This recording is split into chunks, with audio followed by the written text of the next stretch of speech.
Bryant, so nice to see you. Risa, it's a pleasure. I am really excited because we're going to be talking about money today. Very, very important, and something most people are very curious about, whether that's banking or investing. Um, so before we kind of get into it, I want to hear a little bit about you. Let the audience kind of know your background. Where I know that you've been in finance for a very, very long time, and now you have Very your long own time. firm. So maybe you can share with us a little bit about you. Yes, thank you, Risa. My name is Bryant Palma. I have an MBA. I'm also certified here in Mexico, level three. So that's the highest level you can get.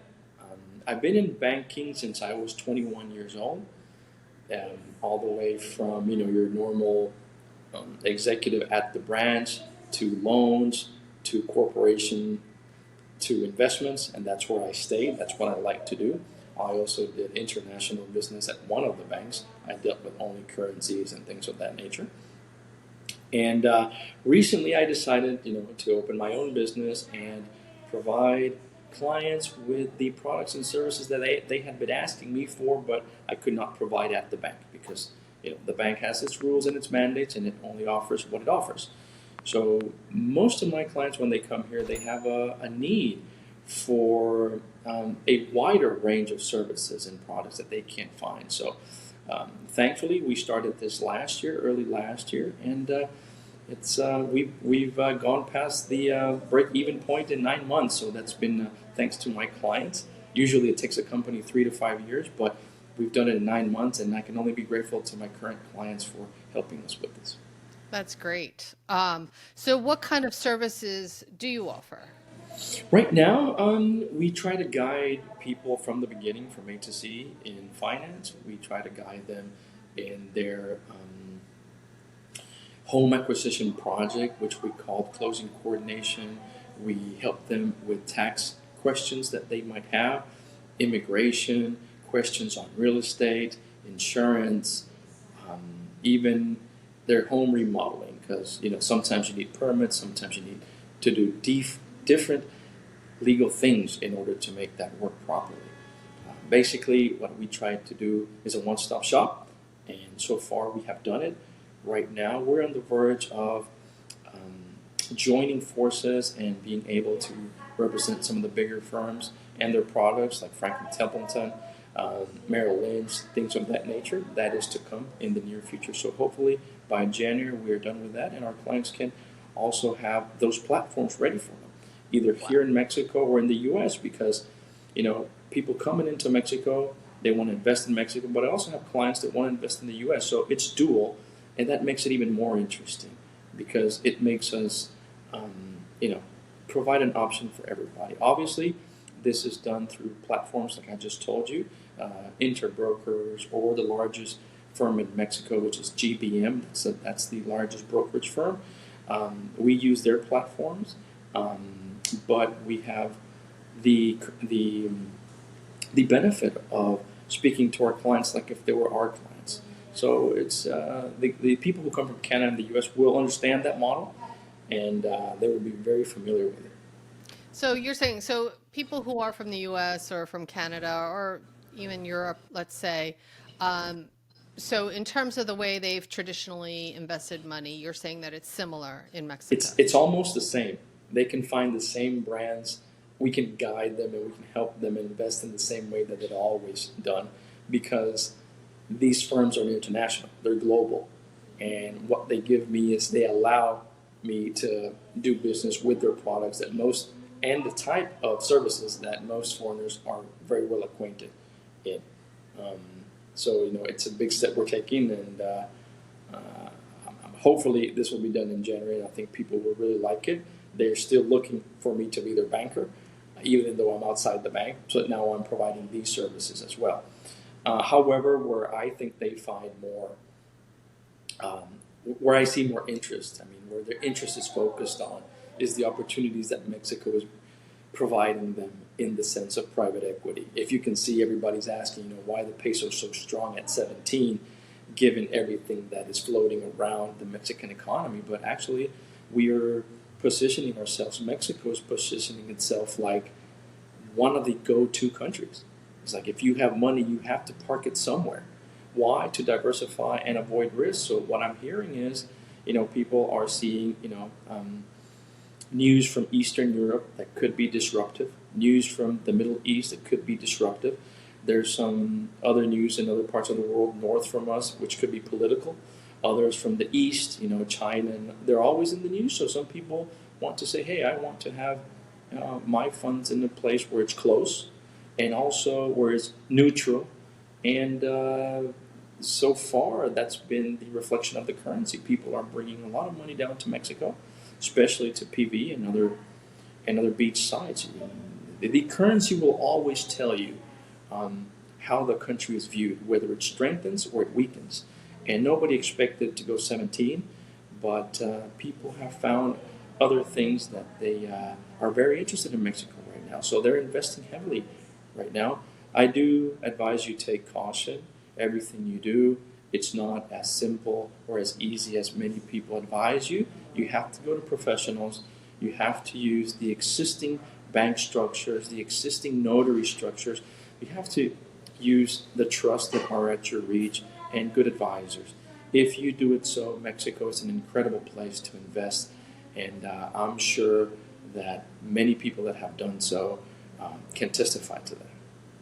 That's great. And that's a really good point, right? So even this interview, right, this is only for educational purposes. You're not Correct. giving out any sort of like No, real financial we advice. we can't. It's only it's opinion in education. Yes, correct. Exactly. It's exactly.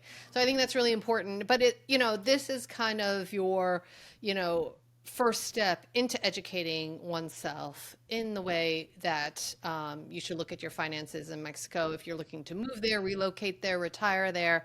Um, and how, a lot of times, if you're American or Canadian, for example, you don't necessarily leave that country for good, right? You're oftentimes like leaving your bank account open in your home country as well as opening something in Mexico and kind of keeping that the funds fluid rather.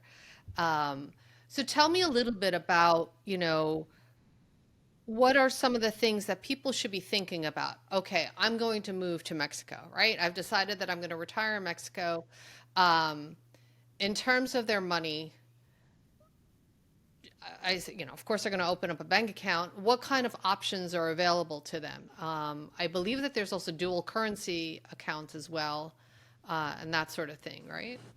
That's correct. I mean, when you come to Mexico, it just depends on what you're coming here for. I mean, you could be retiring for many different reasons. Okay, so that is the first thing that I always ask my clients. And when we go through the interview with them, you can find that all the results are different. Not one is the same. Okay, so one came with their spouse, the other one came alone, the other one came with their kids. The other came at a time where they're still working, but they work online. The other has cashed in 50% of what they have. The other one 100%. So it's different. Every analysis, every recommendation has been different because each person is different. So what do we do? First of all, we have we sit down and we talk to them. We get to know them, but the basics are yes. Okay, are you going to be needing more dollars? If not, then why do you think that? Are you going to need to have a dollar account? Or do you need a Canadian account? One person said, if I got a euro account, but then we recommended not to have a euro account because they actually charge you, don't pay you. So it's all these things. So what bank should I use? Maybe it's 3 banks you should be using, depending on what you're doing and what you're paying. Are they going to have people helping them in the house? And they should have one bank for that type of operations and another bank for their own personal things. Usually banking is, for foreigners here, can be limited to maybe 3 or 4 banks that really understand what you need. We have to also break the barrier. Banking north of Mexico is easier. It's been easier for years because of the advances in technology that Mexico is recently adopting. So you have to be patient because banking up to 10 years ago, they still gave you a little cardboard card where you could still see your balances. Okay, Right. and that's what some people like still. Actually, you ask some nationals and they say bring back the little card. Okay, the little card where you put it at the teller and it tells you how much you have. But I would say you you first of all sit down, um, see what you're really doing. Are you renting? Are you buying? Are you coming here to stay full time? Is your family coming with you? There's many questions. Are you going to establish a company? Do you want to work in Mexico? Are you bringing in your car? It's a whole bunch of questions that have to be answered. But whatever you do, don't lock yourself up in one option. Okay? I have friends in the real estate industry, very good friends in the real estate industry, which just were in the newspaper. You probably know him. And he said, you know what? Get several options. Get several options. Try out several advisors. Go to several banks. Talk to several people in the accounting area if that's what you're looking for if you're establishing a company. Go with different immigration officers to see, to learn what one says. You contrast it with the other, and you'll find gold nuggets in that. And then you have more options, just like with doctors. So there is not one silver pill. There's not one specific recipe, but it does take time, and I think that's where people make most of their mistakes. They're at the pool, and Joe told them to go to X Bank. Just because Joe goes there, he goes there, or because Mary said, you know what, this is the real estate agency I close with, and maybe they're great, but maybe our client wants to buy across the bay, which in that case you should be using another one because it's a different state altogether. So we're doing simple accounting, but you needed corporate accounting. You never know. Or you went with a corporate accountant, but you actually are just going to live here yourself as a person, no company. So it does take time, and the people who have the best experience in Mexico are the people like what they do in the States, they come do it here. Try different services, interview them, and obviously talk to people who've been here a long time. That will create the knowledge that you need, even to fabricate your questions. Because sometimes you come to a country and you don't know what to ask. Yes, And it's that's very important. true. Like, it's true. And for example, what is a fideicomiso? And they get all strange about the fideicomiso, and it's just a trust.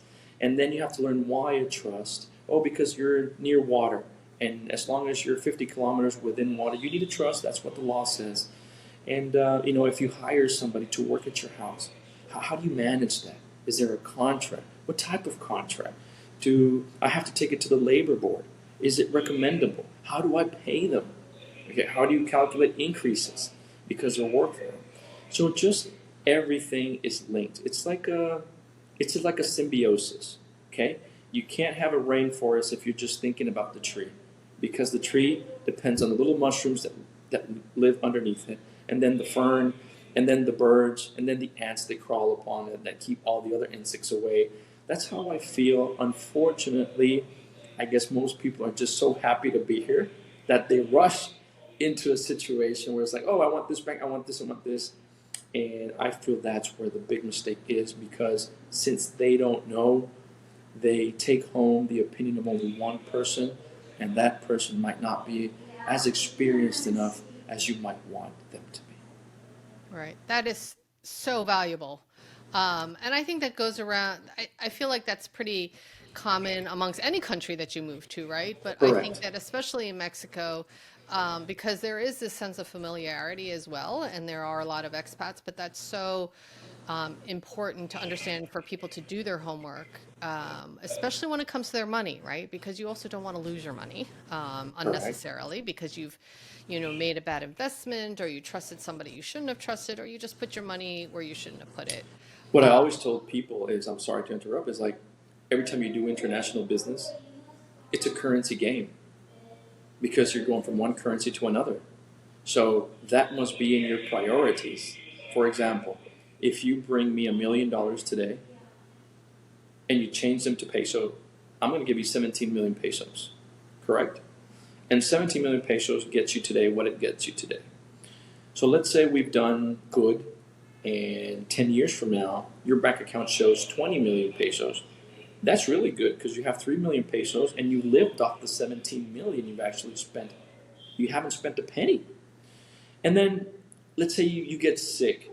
And that's why I'm saying you have to take into consideration every scenario. Say, let's say you get sick, you have to go back to the States because, you want your kids to take care of you. You can no longer stand or be here alone. And then you say, Brian, okay, it's time to go. And 10 years from now, the exchange rate is 40. So it doesn't matter if you have 20. You're going back with $500,000. In pesos, it's 20, and you've lived here for 10 with 17 without spending a nickel. But when it's time for you to go back, and you have 20, you have actually more than what you came from. The exchange rate is 40, and then I can only give you 500, but you came here with a million. So that's another question. Are you staying here? Are you confident? Are you going back? How should I buy my house? I mean, is it priced in dollars? Is it priced in pesos? It all depends. It all depends on what you're looking forward in the future. So that's one of the key areas, and I always recommend have a balanced account. Have your pesos, have your dollars. That always works. Pesos, if it goes up, well, good for you, and it pays high interest. Dollars, okay, yeah, might not pay high interest, but let's say right now, from 17 we go to 20, and then you sell at 20, you just made 15%. So you should always have a balanced bank account in Mexico. In my experience, that's one of the key things I recommend. That's great. That's great. And actually, the dollar to Mexican peso exchange rate was pretty steady at 1920 for It was years. for years, yeah. And then just this year, I believe, right? That the peso got stronger. It started to get stronger at the beginning of the year at a faster speed than when we had saw it after COVID. After COVID, I think it settled between 1950 and 2050, depending on the month. And we were there 4 months, and after January, February, it started to increase. And basically, you can see investors and people moving. The only reason the peso got strong is because foreigners are buying it. And the reasons foreigners are buying it is because they're showing confidence and trust in Mexico. That also reflects in the real estate industry.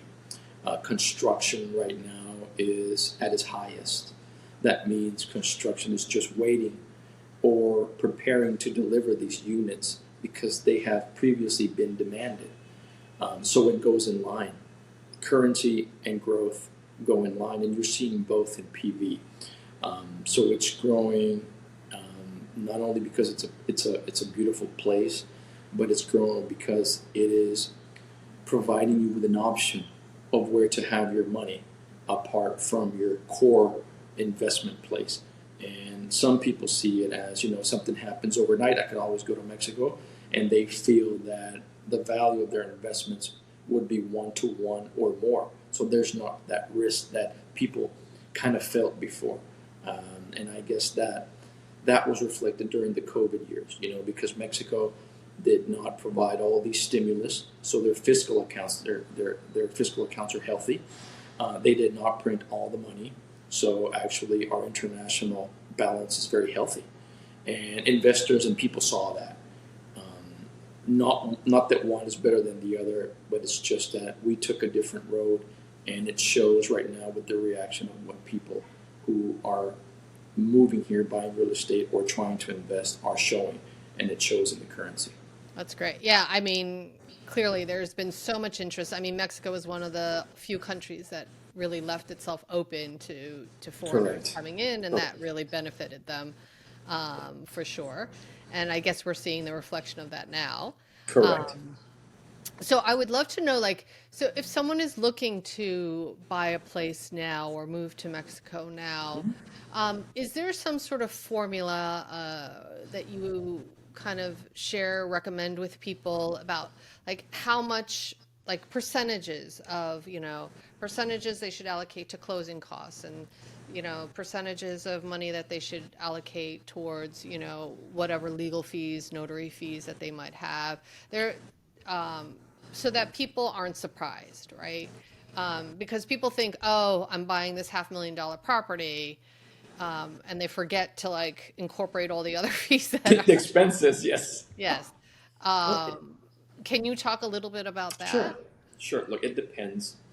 Here, everybody says Puerto Vallarta, but that's generalizing it. You have PV, you have Nuevo, you have La Cruz and Punta Mita, Sayulita, and actually, the biggest part it's not the biggest, but it's shared between Jalisco and Nayarit, and they both have different rules and regulations.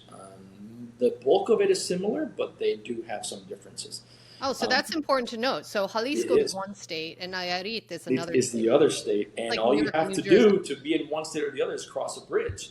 So it depends on where you're buying a house, and it depends on what notary you pick. Now, like I said before, if you don't have several options, which we do with our clients, we give them 3 quotes, so they know what to expect. They can have questions. They know what to ask.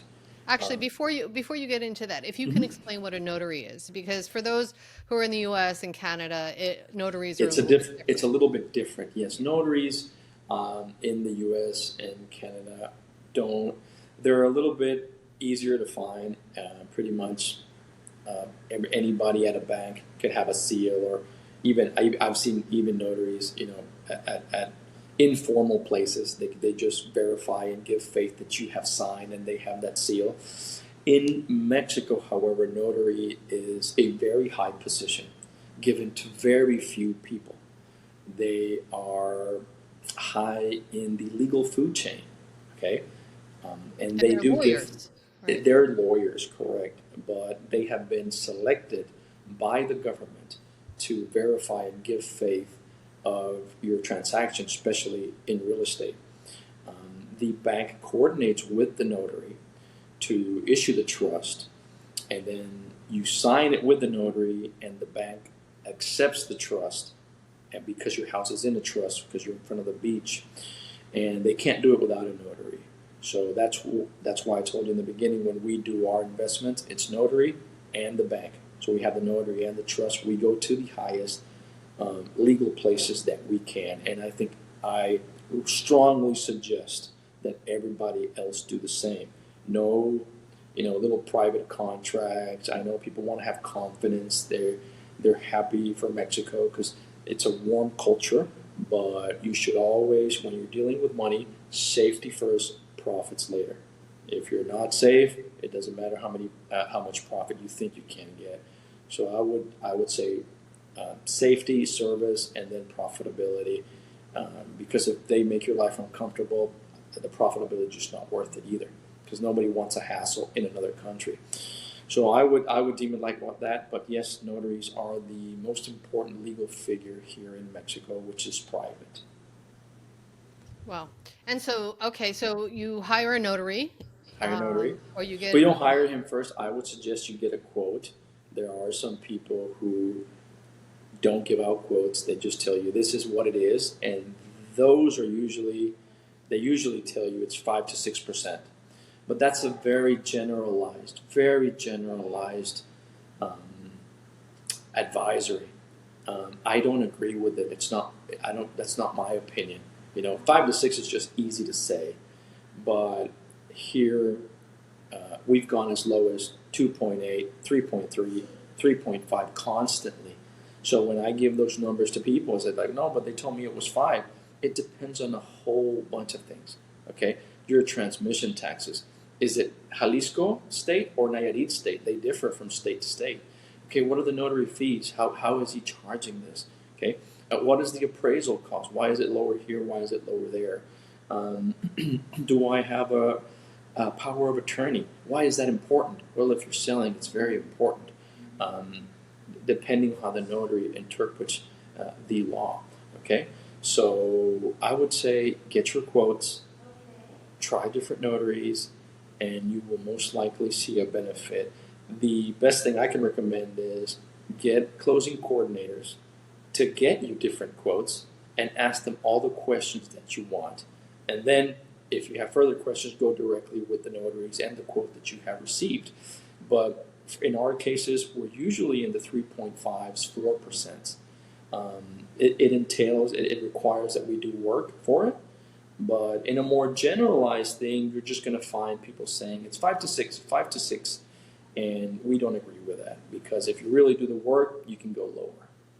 Interesting. So if you reserve anywhere between 2 point whatever to 5, 6, 2.8 to 2.8, 4.5. that's a big difference actually between, Well, yes. I mean, it's almost double. I mean, if you go from 2.8 to 6, it's more than double. And we've had those cases frequently.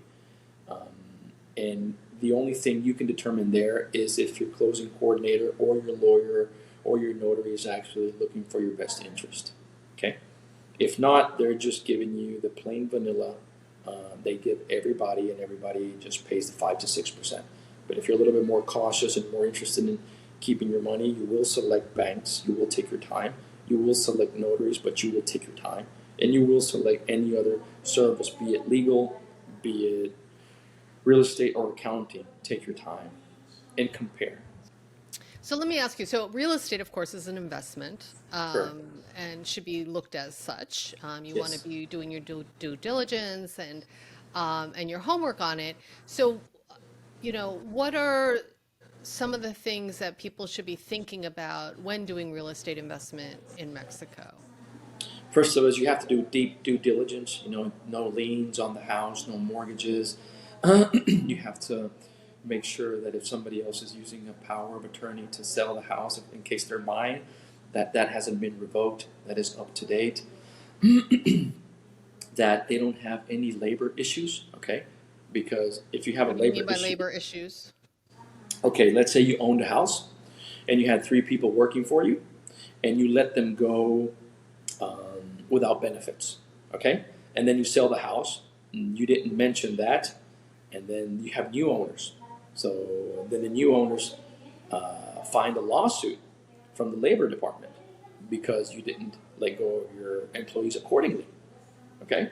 So So that carries over, even though they were it's not your not employees. yes, it carries over to the house, to the place you worked as a house employee. So you're talking The about gardeners or gardeners, maids, pool guys, everything, right? Especially if you have them for years. Mexico is very fair to that type of worker. Mexico is very fair to that type of worker. So when you close, you have to say, hey, you know what? Do you have people working with you? How long have they been with you? Do they have contracts? Now, if you want to take the person that's there, you just transfer that contract, okay? We'll close the existing one. The current owner will pay you out, and I will give you a new contract. But you have to do it. You have to see if there's no other liability contract. Like, well, okay, yeah, we did some remodeling 3 months ago. A guy fell off the roof, but I didn't tell anybody. So the guy put in a lawsuit.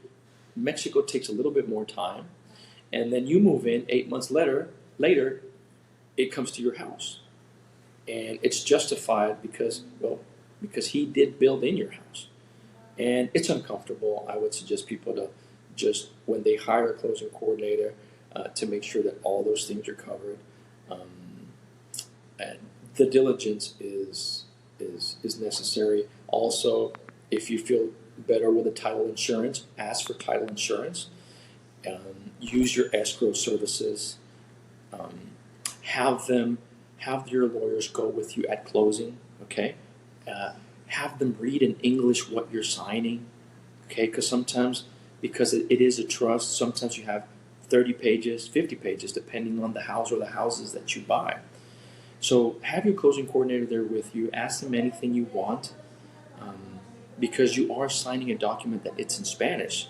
So if you read Spanish, that's okay. But if you don't, have somebody there with you.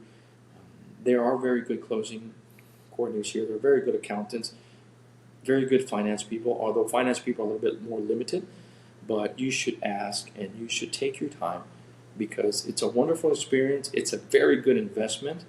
I mean, houses from 2016, 17 till right now have doubled in price. Houses from 2021 to 2023 have gone up 33%. wow. And so investing here in that is good. Now, people say, why? It's very easy. It's not magic because you can sell the house in pesos or in dollars. So for you to have that ability of selling dollars or pesos, depending on what currency or what condition or situation is better for you, that flexibility makes the investment even more attractive. because I can either pay you in dollars or pay you in pesos, and that can be beneficial for me and for you. Okay, so people in, like, for example, in Mexico, you got Mexicans that they want to invest in dollars, but options are limited. So if you buy a condo that's $1 million and you sell it for 1.2, you kept your dollars, and they go for that. And for foreigners, it's the same. Okay, I'm in dollars, I'm getting dollars. So that's what's very good and interesting investment. But you do have to do your due diligence. We do this for a living, and I would say that on more than 95% of the cases, everything's in line. But you don't want to be that 5%. Okay, you don't want to be that 5%. So if you ask for an operation to be successful, I would say get a good closing coordinator, get a good realtor, interview them, get a good escrow service. Okay, we have several we can recommend, as well as banks and other people like the realtor. Get a good notary. It depends how good is depending on where you buy the house, what type of house you're buying, and how you're buying it. Maybe you're buying it through a loan. That's different. There's only several notaries that do that. So when you do all that and you covered your due diligence, you're going to find it a very good experience. If you want title insurance, get it. I mean, it's not expensive, and you have peace of mind. We can also recommend a few companies in all those aspects. So just like everything, if it's worth it, it's going to take your time. That's great. That's so great. So as we kind of begin to wrap this up, are there some key takeaways, when it comes to investing in Mexico, whether it's real estate or, it could be something else. Maybe it's in a development project that they don't even plan on living in. I don't know. Or, I'm sure there's like lots of options. I don't know if there's kind of more popular things that expats tend to invest in when it comes to Mexico. But some of the kind of key takeaways that people should definitely think about when, investing in Mexico and investing in whether it's real estate or other instruments. Yeah, Mexico's a good place to invest. And to conclude, I would say the first thing is currency. Okay? Let's say you're going into an investment that will pay you 30%. You go in and you set your investment in pesos at 17. You bring $1 million. And this investment's only 2 years, but you are getting 15%, which is really good. And let's say that by the time the 24 months are over, the exchange rate is at 23.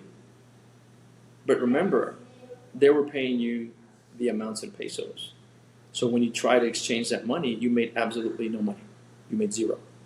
Because we went up 6 pesos from 17 to 23. That ate up your 30% because you have to pay taxes.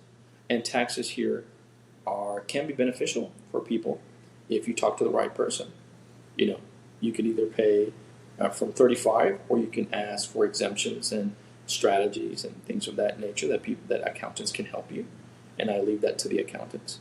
So I would say yes, the currency's one. Second of all,